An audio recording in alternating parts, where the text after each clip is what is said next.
Yo, what's up, YouTube? Hope all's well with everybody. Getting ready to go on a nice little walk. I'm gonna set it off with a nice little walk and talk. We're gonna talk about parenthood, parenting. And we're gonna see what a couple of scriptures say about parenting. Because that's the first line of defense to this world that we put our children in. So let's talk about it. All right, we're coming out of the Apocrypha, Ecclesiasticus chapter 26, verse 10. Now, we're gonna talk about daddy's little girl. Daddy's little girl, mommy's little girl, whoever little girl is raising that little girl must be diligent in protecting that little girl from herself and from all the evil things that she can be exposed to. Starting at verse 10. If that daughter be shameless, keep her straitly, lest she abuse herself through much liberty. Watch over an impudent eye, and marvel not if she trespass against thee. So if she's rolling her eyes, she thinks she's in a state where she misses know it all because she's starting to feel herself, right? She's starting to get compliments, starting to get a little maturity. Now, you hear about the phases where you can't tell the child anything. That's when you have to crank your parenting game up, your praying game up, your interaction with the child up. You cannot let off the brakes at this time. Let me read that verse again. Watch over an impotent eye, and marvel not if she trespass against thee. So when she disrespects you, don't be like, shocked. Kind of expect it because she's going through some stuff. She's trying to find her way. But if you've been guiding her and instructing her since she's a child, it could be easier. You know what I'm saying? But there's so many different scenarios, and I'm going to speak on it when we actually get on the road with these dogs. I'm going to speak on it, but it's our duties to protect the child from itself and from the dark side of this world. She will open her mouth as a thirsty traveler when he hath found a fountain, and drink of every water near her.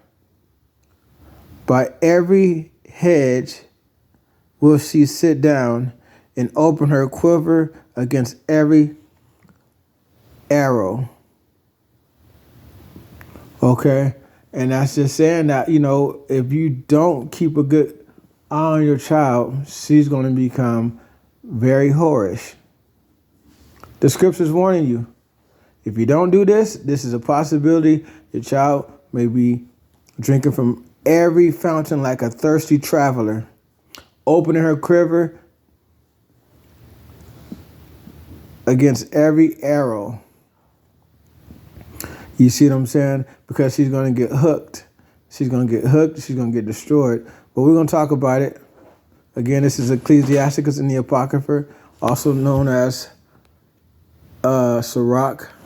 We're reading chapter 26, start at verse 10 to verse 12. Let's talk about it. Yeah, that's some heavy scriptures right there. But it just reminds you, and it basically tell you what to expect if you're not on your job. It's very important that parents be active. You have to maintain that relationship with your children. You have to keep them busy, because this world will take your children from you, whether it be through drugs. No pull. Whether it be through drugs, no pull. Her developing a sex addiction. You can't be your child's friend. Even if they're getting older and stuff like that, you can't just be like, oh, see, get your jokes, y'all watching movies and stuff like that. When you decide to be your child's friend and show your child's parent and stuff, what happens is you start to be a lot more lenient. What's up, y'all? You start to become a lot more lenient, and they'll try to manipulate you into letting them do this and letting them let you do that. Especially, it happens a lot when the parents go through the typical separation. Cue, no pull. When the parent go through the separation, and then all of a sudden they start to manipulate the child by being less lenient on them, letting them go spend a night at this friend's house, letting them have this, letting them dress a certain way so that the child can be appeased. And then next thing you know, you ended up inviting certain spirits, because clothing have spirits. You know what I'm saying? When a child wears certain clothing, put on a vibration on that child. When a child put on a certain clothing, it attracts a certain type of attention. So you're not using wisdom and just going with the flow of things. You can be welcoming all kind of evil spirits into your child's life. When one, they already probably vulnerable and almost like close to depression, being that, you know, you might have gone through a separation. No pull. You might have gone through a separation, and a lot of times people don't really consider the children's feelings. And unfortunately, due to that type of selfishness, when you're trying to hurt one or the other, no pull. When you're trying to hurt one or the other, you end up hurting your child, and you can potentially lose your child for good. And people don't understand that, because people are not making time to read and understand how you can soul murder your child. And a soul murder is when the child loses his actual soul and render its body to an evil entity, an evil spirit. And then you're like, she start doing this and she start doing this. You know, she starts to talk back and she starts to do this. And that evil spirit has been the one that's been comforting that child through its deceitfulness. So you have to keep that in mind. No pull. They walking like they walking me. They lost their damn mind. Like I'm supposed to keep up with them. No. Y'all don't pull me, y'all walk with me. Good. So basically, that's one scenario where you can lose your child. You know what I'm saying? Not being involved with your children's life. Not being involved in their school. Getting off work, coming home, feeding them, and just leaving them to their own devices. You're also going to be able to jeopardize the relationship with your child. And it's not just about the relationship with you and your child, but your child can lose his life. Literally. See, people don't understand that your daughter might look like you and look like your husband. Look like you, look like your ex, however you want to wrap it up. But it may not be them inside that body. It's a total different driver. And you never get your child back if you allow your child to slip out of your hands. You'll never get the child back. The child will not even be in its own body. It'll be overtaken by a dark entity. And that entity could be 3 years older than you, resting and living in your child's body, doing all kind of perverse things in your child's body. Come on. All because you had to work and you didn't make time to stay in your child's life or pray or warn your child of the possibilities and how important it is to protect themselves. A lot of people are not willing to have those serious conversations with their children. I bet you if most people will start telling their children the possibilities of what could happen to them if they make themselves vulnerable to drugs, to sex. Matter of fact, half the parents don't even understand the vulnerability because half the parents are on drugs themselves. But let's say you are a parent. It's important to let them know how important it is they can lose their life. You know, and I've been aware of this type of stuff, but I be way more conscious of it now, and I'm in my 40s. You know what I'm saying? I'm in my 40s, and I had to learn this on my own. I didn't have nobody give me no foresight, no insight, no experience of the elders to be like, hey, consider this, consider that. Nobody was there in my life. That's a no.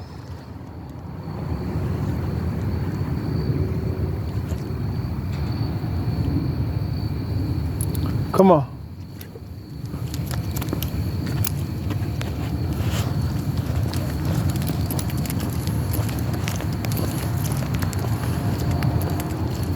Yeah. Nobody was there to tell me, hey, be aware of this. These type of spirits can come. Nobody gave the warning. And luckily, I believe the Most High kept his hand on me. Because the stuff that I got into, I could have been destroyed, but he didn't. But this is not about me. It's about the parents. You have to stay in your children's lives. You have to keep them busy. You have to judge their friends. Judge their friends, seeing if they're a good quality of friend for your children. To be in your children's life. You know what I'm saying? Because see, like you might be up on game and you teaching and guiding your child, but your child got a friend who's already possessed. Your child hanging out with a friend and that friend was in softball with them, gymnastics with them, and all this type of extra stuff when they were growing up. And then that child ended up getting around the wrong person, the evil uncle, the bad soccer coach, or the little boy down the street, and abused that child. And that child went into a sunken place, and next thing you know,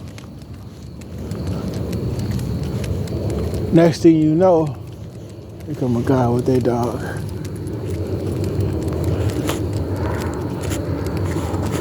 Next thing you know, your child is spending the night at the girl that was on the soccer team with her. But really, that girl on the soccer team has been possessed by a person that's 2,000 years old. You ever think about that? Or you only consider that while you're in the movies? You got a leash? Come on.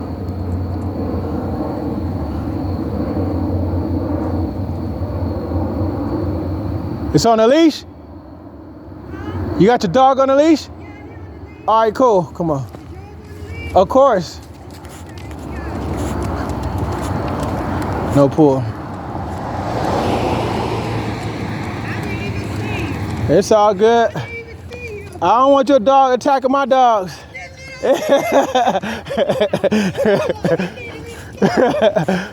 Have a good night. All right, come on. Come on. Let's go. Side, no pull. So basically, side, Dirty, come here. So You have to be considerate of that thing. That's why I mean, like, you don't want to lose your child, because if that child get taken by another spirit, and then y'all living 5, 6, 7, 8 years without detecting that type of thing, that spirit can become stronger and stronger, and your child can be lost in a sauce. And y'all like, this just ain't my baby. You used to not be like that. You used to love watching movies with me, and that baby can't stand you. You know what I'm saying? And that's some things you gotta consider, let alone the little natural stuff that we see in life when the child get, teenage pregnancy, you know what I'm saying?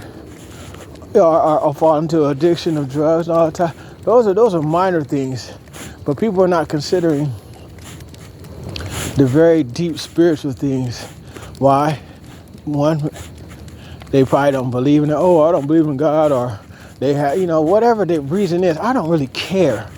But if you care about your child, you need to know about all the possibilities that your child can be infiltrated, whether it's physically, whether it's spiritually. You know what I'm saying? And you have to teach your child these type of things, because I think that if a lot of more children were taught these type of things, these possibilities of infiltrations, it would be a lot less going on in life where they would make themselves so vulnerable. Children need to be corrected. They want to be corrected. When I was a stepdad, when I had the honor to be a stepdad, if it's an honor, it's not an honor no more. But I'll tell you, the kids that I did raise, those kids, when I did raise them, I was on them, and they were on point. They were A-B students. They were, athletic. They were wise. They were readers. They were family orientated. All that stuff. You know what I'm saying? Because that, to me, I understood that they didn't ask to be here. You know what I'm saying? So I was like, okay, y'all done messed up. Y'all got one of the coolest cats on earth. It's about to go down. So we had an extraordinary experience, you know what I'm saying? And on all fronts, whether it was just educating them and discussing things in school, or spiritual matters, or even just hanging out, you know what I'm saying? I was in their life 100%. You know what I'm saying? I was in their life 100%. And that goes back to, like, if anybody have experienced this, where you know that you're such an asset to children, and you might have been in a relationship with their mother, and then the relationship dissolved. It's because probably the woman was probably under some type of demon possession. If you was giving that woman and her children the best experiences in life, and they throw it away, that's not a normal thing that a normal person would do. Only person that would do that is somebody that's not in their right mind. You know what I'm saying? And people have to start considering. When I start learning more about demon possessions and stuff like that, I'm like, damn, last couple women I was with, they was all possessed. And then it's not even to be funny, and it's not even to take shots. It's just to look at this situation. When you start reading different books and you start to reflect on your experience, come on. When you start to reflect on your experience, you're like, no way. It's dirty, stop. Stay. You're on the wrong side. Come on. Good. Yeah, so you'll start to be like, no way. That's what I experienced. And don't get me wrong, you can experience and have that type of awareness just by reading the Bible. But when you start reading books where people have studied different professionals, and they start giving you different examples of what behaviors they look for, you're like, no freaking way. You know what I'm saying? Because you'll think that you'll be like thinking you self-righteous, or like looking at it from a three-dimensional, just a carnal standpoint of, oh, this woman was tripping or this man was tripping. But when you start educating yourself and start understanding the different dimensions and the possibilities in life, you'll have a lot more clarity. And then you will want, if you have children, to do all that you possibly can to protect them from those said possibilities. So I pray that this find the people who love their children sincerely and want to do everything to protect them. And you have to protect them from the seen world and the unseen world. And you have to teach your children about the seen world and the unseen world if you truly love them. Here we come. I'm about to cross. You good? You sure? Yeah, of course. Yeah. No pool. No pool. So with that, I say peace. Hey, that's a no. Side. Side. Good sit. Well, that's the point I wanted to make. I hope everybody have a good evening. Peace.